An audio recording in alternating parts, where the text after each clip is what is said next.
Guys, welcome back to another video. As a student of mental health and addictions, I'm often reviewing trauma, learning about recovery and counseling practices.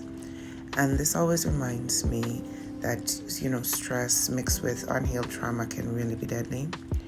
Now, with that in mind, I'm spending my reading week just taking care of my own mental health and, just doing things that soothe my mind and relax my overworked brain.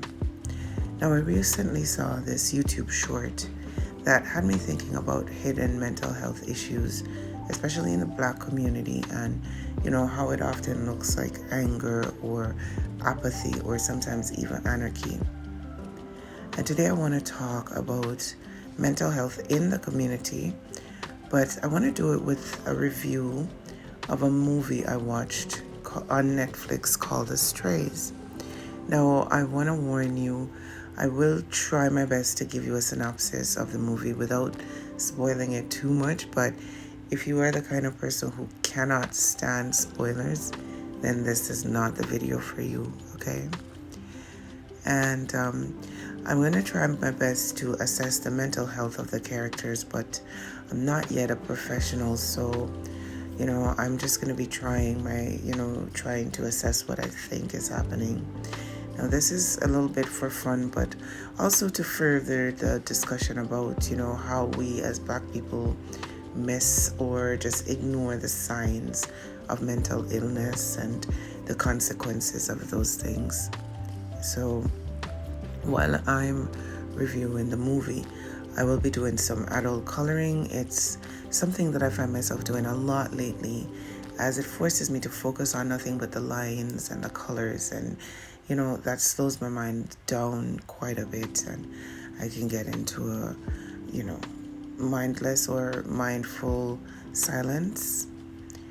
Now, if this sounds like the kind of content you'd like to enjoy, then please leave a like or comment. If over time you find this content helpful, then subscribe so that I know I'm getting to people and that this content works. All right, guys, let's get into it.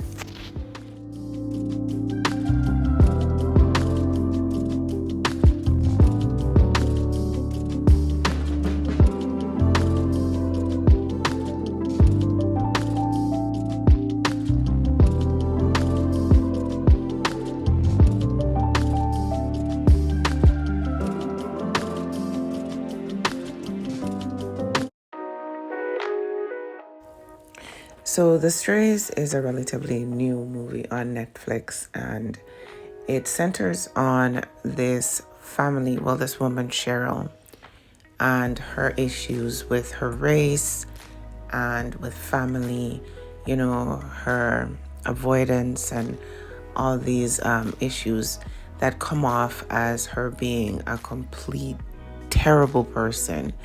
And so the movie starts with the camera panning up this vomit green looking building somewhere in England. And inside in the high-rise is Cheryl. She's on the phone, she's talking to her sister, she's complaining about going to the benefits office, which is like a welfare office, and how they were treating her like she was a dog, and how it's because of her race, and how she's not supposed to be in the position that she's in because she works really hard.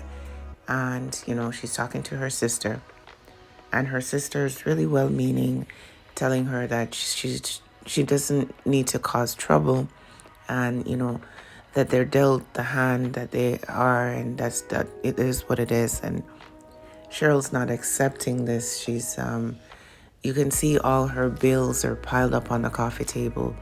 She's smoking, she's stressed, she's rubbing her forehead, she's crying. Her sister's telling her that she and her partner Michael have been living off of the credit cards, living the big life, and you can see that they have decidedly not been living fancily. The apartment is sparse, it's got old furniture, the look of it is just basic poverty. So Cheryl's trying to explain it to her sister, who's not really supporting her. And so she goes, okay, fine, I'm just having a low day, which hints to Cheryl having maybe manic or depressive episodes, so some kind of bipolar tendencies. But that's just like, most people have up and downs anyway, but the sister mentioned that she's probably in a dip, which makes me wonder if she has, some kind of mental issue. So once Cheryl decides that her sister is really not listening to her, she ends the conversation, and the next scene is where she's packing a bag. She's in a bit of a daze. She's still upset. You can tell she's a little nervous, and they zoom into, they're panning around the room, and they zoom into this door, this belt on the door, which, if you want to expand that, could speak to some kind of abuse. So Cheryl's nervous, she's shaking, she's packing in a hurry, and there's this one part where someone walks by the window and knocks on the door, and she kind of panics. You can tell she's really anxious. And the person tried almost rattling the door, which threw me off, and I'll talk about that later on. But it seemed like it was the mail person just dropping off mail.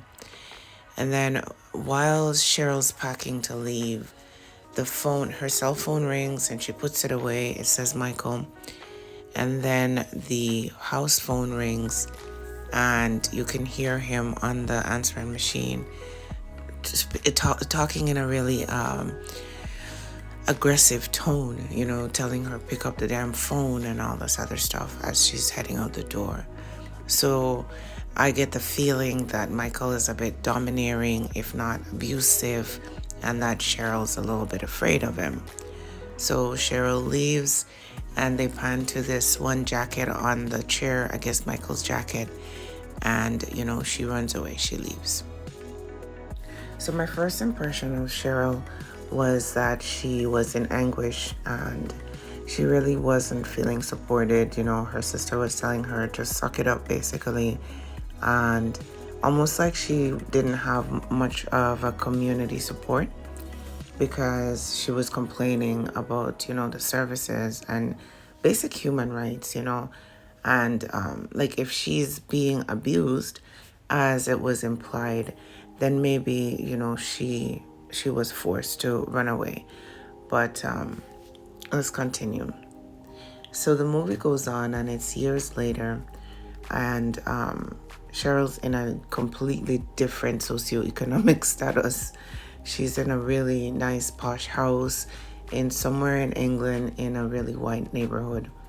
The introduction shows, basically it gives the vibe of like Get Out, or like Weeds, how they had those little boxes and the people were all frozen, and it gives you a little horror movie kind of feel. And so all these white people just standing there, and all the manicure lawns and the beautiful cars, and they're showing you the overhead view of the neighborhood that she's in, and it's white. So, but Cheryl now is driving a Range Rover. She's got a new hairstyle, clearly a wig. She's got a new family. She's married to a white man, and she's got this son and daughter who are biracial.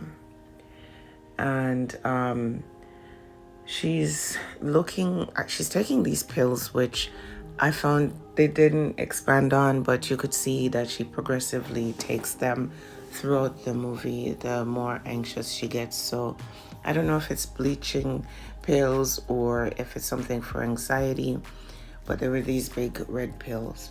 And in the beginning of her new life, or in the beginning of the shot that that shows us her new life, she is practicing her accent before she goes outside, for the morning. It gives the impression too that she's got secrets more than the secret life she's created, or whatever she's running from, it seems like a big secret. So she keeps having these flashbacks, but they make her really nervous, and she will obsessively clean. And, just she'll get a package in the mail of like a little toy car or something, and she'll just lose her mind, just spending the night just obsessively cleaning. So it gives the impression that she's hiding a lot more than her blackness or her self-hatred. And she keeps seeing images of this man in the jacket that she left behind. And so it's almost like he's there, but nobody else could see him. And, it just gives you hallucination vibes, like she's really losing her mind. So Neve is getting ready for her big charity event. She's opening up her doors. It seems like they were doing a lot of work in the big house, and she's inviting her neighbors to come out and support it. And her children, she's having some issues with her children. Her son is disappearing after school. He started smoking. She's worried that the new janitor at school, who is a black man, one of the only ones in the community, was the one who gave her son, the smokes, because she saw them just hanging out together. Her husband's hiring a new person, and it's like a black girl. And, she's getting more and more nervous as the black people are coming closer and closer to her.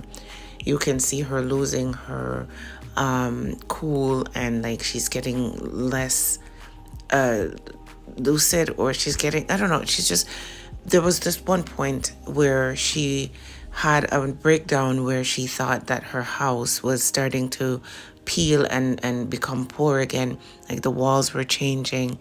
And in that same hallucination, her wig started curling, and almost like it was overcoming her, like it was vines just covering her up. So she has a lot of fear of poverty, which I think she thinks is tied to her blackness.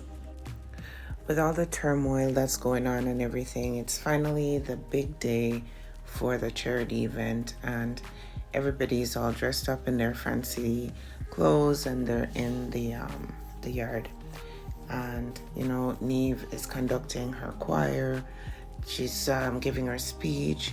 She's flustered. You can see that she's kind of itchy and stuff, but she's still doing what she needs to do. And then the choir is singing, and she looks around, and then everything goes into this weird sound. How they try to create this image of like the head cannon. And she sees these two black people standing in the back of the audience, and she loses her mind. She runs up to them and she starts yelling, "Get out of here. You're polluting the environment. Why are you here? I'm not going to play with this stupid game with you," and all this other stuff. And everybody's looking at her like, whoa, what's going on here? Remember, she's throwing a charity event for misfortunate people, namely black people. Why is she now beating up on these black people? And then they call her and they say, "Mom, mother," and everything stops. Turns out these are the secrets she was running from. These are her children from her previous life that she abandoned. So we go into a flashback 5 days before, and we see when the children come into the town. It's clearly a racist town. They use the music very well to show the difference in status, but they come in. The son is carrying what I call a kill kit, and the daughter is wearing a little teddy bear draped on her shoulder, and she's like 18 years old. They go to the hotel and they ask for a room, and the guy's looking at them like, clearly you guys can't afford this. They plop down some cash on the counter. They mean business. They get their room. The son's really angry. You can tell that he's got some issues. He's here for business. The daughter is giving more harlequin, like running around, skipping around, frolicking, almost like she's kind of simple-minded, but you know, they're there and they're talking about the family, and like, you know, they want to know about this woman. They're doing their research, and they are clearly trying to connect with this woman. So you can see how certain scenarios, like when the Neve's son had gone into the woods to go smoke, how it really was the new janitor, which is her old son, who had given him the smokes. And, you know, she was right to be nervous about these people coming into the community, but it was, you know, the way she dealt with it. You can also see that her daughter, her new daughter, was making friends with the old daughter, and she was the one who was braiding her hair and giving her Afro pics and just like tips about her hair and all this other stuff. So you just get to see the flashback. At one point, you get to see inside the mind of the older son, because he brought the new son up onto a high building to smoke some weed. And he's had this, you could tell he had this killing intent, because he asked him to look over the edge of the building. And the boy, the new son, sensed that he was going to push him off, because he asked him, you know, could you survive this drop? So we get a little insight into the mind of the original son, where when he's talking about himself, he said, you know, he never met his parents. And he mentioned that he was moved around a lot. He was on the dole, and that he, you know, didn't have shoes. He wet the bed until he was he was a young adult. So all these things, one of the things that they say about psychopathy is that a lot of the people who experience it had bedwetting issues. So I thought that was really important to mention. Also, you get a view of the original daughter, where she, even though she's, you know, frolicking, happy and laughing, she's pretending to be happy. She's really scarred, and she talks about these meanies, and she says this is why she wears the teddy bear on her shoulder, which they didn't explore enough. I found they should have just tie it back a little bit so we could understand where she was coming from and what the meanies were for her. So, you know, we see another snippet where when they were getting to know each other, the original daughter and the new daughter, you know, they were hanging out, and you could see her having fun. They were both having fun together. She was braiding her hair, you know, just getting to know each other before they even knew that they were sisters. This was all in the flashback.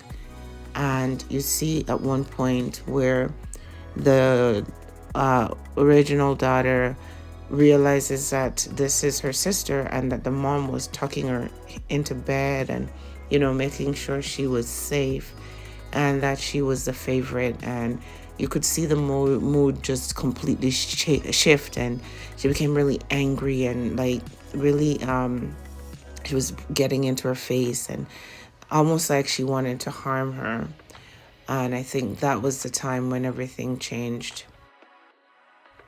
So the flashback ends, and, you know, we see where Neve is trying to explain to her family, you know, everybody's angry. What the hell's going on? You know, how could you do this? She tells them, okay, hold on, give me a minute. There's something I need to go do. I need to go and talk to these kids. So she goes, she meets with the kids, and, you know, you can see that they're open. They're trying to listen to her. The son's really angry, of course. He's telling her, sit the hell down. And, you know, she's trying to smooth things over, but in a placating kind of way. And, you know, the daughter is saying, the original daughter is saying, you know, are we going to come to the big house? Are we going to live with you? And the son's asking her questions like, why? Why didn't you just check up on us? Why did you leave us? Why didn't you take us with you? If you had to run from our dad, you know, why did you leave us? And she's making up all these excuses. She's not really giving them any kind of solid information or anything like that. And then she pulls out an envelope and basically tries to pay them off, tell them to go back to London, and then they'll smooth it over. At that point, you can see the original son just crumble. Like, it's almost like his heart broke in his actions. And he said, okay, and then they left. The mom goes back home and everybody's sleeping, they're hanging out, and, I guess they figured it was sorted. But in the middle of the night, you can see the original son and daughter, and they're driving up. The daughter's wearing a birthday hat, which signifies it's her birthday. And they use their crowbar from their kill kit, and they break into the house, and they're doing the most. The daughter is making toast. She's excited to use the toaster, which speaks of poverty, because a lot of times when people are really impoverished, they're not going to spend money to buy appliances, that are not necessary. So she's running a bath. You can see her pouring out the expensive bubble bath, and she's really excited. She's dancing and singing, and the original son is sitting down, and he is just basically watching the TV, but he's turning it up enough obnoxiously so that they'll wake up and they'll come downstairs. Before he started watching the TV, he'd already taken all their cell phones and put them in the sink, and he left the water running. Now, the daughter is upstairs running the bath, and the water is running over, and then the original son is running the sink, and it's running over. So ultimately, they're wrecking the house. The family wakes up, and they come downstairs, and they're shook, like, what is going on? Why are you guys here? And, they're saying, well, it's Abby's birthday. Her real name is Dion, but they had given some fake names so that they could, integrate with the family. So he's like, it's her birthday. Come on, sing happy birthday. Real hostage situation, the people are jumping. He's yelling at them. And he's telling his new family, sing happy birthday. It's her birthday. And they're singing, but, they're shaking. The dad's saying, listen, I didn't know any of these things. She didn't tell me anything. And, the mom's trying to, smooth it over. And so the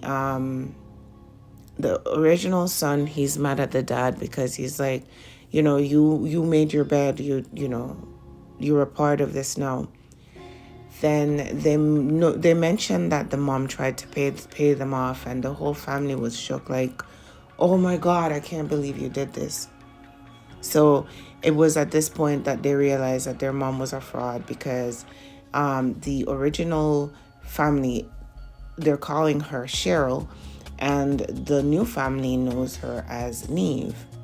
All this is happening, and the husband is like, forget it, I want a divorce, I'm getting out of here, it's too much for me. And so the son is like, no, you don't get to get out of it. They go into the weight room because he's like, you're gonna come with me, we're gonna build some weights. But he's got a machete, he's in the room, he's packing on the weights, and you can hear Ian just absolutely straining. It's too much for him. And so, they're waiting. They had ordered Chinese food because this is what the birthday person wanted, and the Uber Eats driver is there. So in the background, you can hear Ian. He's being tortured with the weights. So the mom goes, she opens the door, and, she basically says, okay, the Uber Eats is here. I'm just going to pay them, and then I'm going to come back and we'll talk about it. You can hear again in the background Ian straining until he's no longer straining. You hear like crunching sounds. So that signifies he's dead. The weights fell on his chest. The mom, she comes back inside. She's like, where's my purse? Does anybody know where my purse is? And, she goes upstairs to get the purse. And then she walks over, looks and stops in the mirror. And she goes, before she looks in the mirror, she says to her kids, I'm so sorry for how this turned out. I'm sorry that I hurt you guys, and maybe one day you guys can forgive me. And then she says, let me go pay the Uber driver, and then we'll talk about it some more. She stops, and before she goes out the door, just like she did the first time, she looks in the mirror at herself as if to say, she wanted to make sure she could memorize this moment and maybe to find who she is, because she had created a persona and now it was crumbling. She walks out the door, locks the door. The son who was in, the original son who was in with Ian, who clearly killed him, came out and he's like, where's mom? And they're all looking around. The door's locked and they hear the Uber bike just driving off. She left them again. And this is where the movie stops. Now, when I tell you, I was laughing so hard because I was shook. I couldn't believe that the producers stopped it there. I could not believe that they were so bold to just stop it there. It was almost like, wait, what? What the hell? So now I'm going to continue with the mental health things that I've seen and just basically sum up the review. So overall, it's a really nice movie. It's one of those Black Mirror type of pieces where you kind of have to go back and watch it again to see all the little significant, symbolic things that you missed. I just didn't know what to expect. At the end of it, I was so shook. But, it had me thinking, mental health issues are just so hidden, because this woman was clearly having disassociative issues. Like, she was always disassociating from herself, her children, her family, her husband. Even there was a time when, she was sitting there and she was smiling and listening to her friend speak, but you could see her just going into herself, and the true face she had was one of just sadness or just completely removed from the situation. I also think that the children, despite having this juxtaposed life where, you had some that were so really, really poor, really dark-skinned, struggling and confused. You also had the, ones who were in the cushy living space, but they were confused as well. They were struggling to find some connection. And both sets of kids were just far removed. They just didn't have any attachment to their mom. And this disconnect made them all so sad. I also find that, the mom had clearly had some issues. She was the, even though there was the, Michael, the boogeyman character who was there, he wasn't filled out. He was just to make sure that the woman had some kind of, the main character wasn't reprehensible, like where she wasn't just the person who was doing this for no reason. But I find that the Michael character was just there just to be the big baddie. They didn't even explain if the children grew up with him at all. It seemed like he was just not there for them at all. No, the pacing of the movie was pretty spot on. The plot was straightforward, even though I find that they had a few plot holes that they just didn't fit in. And, Michael being I think he was a red herring. I don't know if he really was necessary in this particular situation, because you could already see, I can't see Michael being the reason the mom hated her blackness. So he was just there, to stitch the plot together. there was a point where I wanted to see more about the kids' history. I find, when they showed up, they just threw them in there. They didn't really loop them in as well as some other producers like Blumhouse and them. They sometimes make the transition really smooth. This I found was a little bit choppy. But all in all, I really enjoyed, I watched it again. I had to go back and watch it again because there were certain things that I'd missed before. And it was just as fun. Like I said, it's almost like a Black Mirror or one of those kind of the speculative kind of pieces where you have to fill in the blanks or go and point out the things that were the little hints that you were being given, the symbolic hints. And I really like that because then I was able to tie it all together.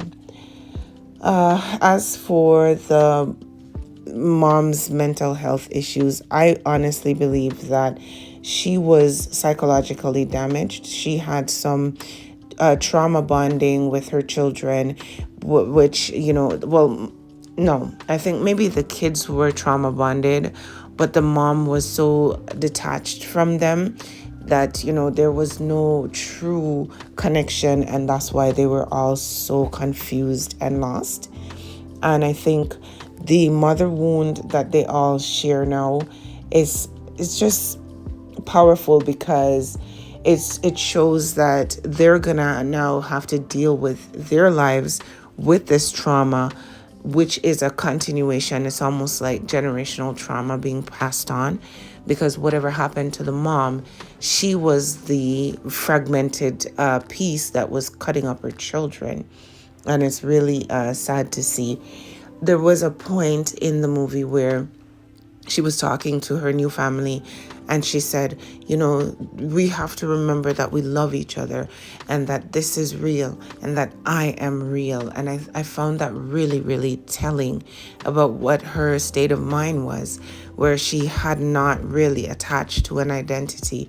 She must have been floating around in there just as confused as her children. And so it was just the last glance in the mirror. It was only when I watched it the second time I realized that she'd done that the first time, where she had to stand and look in the mirror. And it was more powerful the second time because all this chaos was happening and she was in the mirror just trying to find herself to see if she was actually there. So the ending was really powerful because it left it up to interpretation. And normally my neuroses won't let me. I want it to be tied up in a nice little package, but this time I was laughing so hard because I was like, this bitch, I can't believe that she ran again, but it was a really nice movie. I enjoyed it. I would recommend that you watch it and see if you can spot some of the hidden mental health issues that we often don't talk about and how they show up as, just people being avoidant or people being angry when really they are hurting. You see that the old son, the original son, he was really broken. There were times when you see him sit there looking at photos of the old family and just crying. So it was a lot of pain and a lot of just anguish that was being presented as anger or aggressiveness. And I think sometimes in the Black community we have a lot of that, and it's good to talk about it. So that is my review of the movie The Strays. If you guys watch it, or even if you like the review, leave me a comment. Let me know what your thoughts are about the movie, about the issues that I mentioned, and if there's anything that I missed or anything that you spotted that I wasn't able to see, or something that you don't agree with, if you think I'm just overthinking it. Otherwise, that's the video for today, guys. I hope you enjoy my adult coloring and the movie review. and the discussion about the mental health issues we sometimes face. As always, be good, be well, but at the very least, be loved, happy, and balanced. Bye, guys. The luxury breathing, but I don't think I'm living. Yeah, my mama be tripping, saying you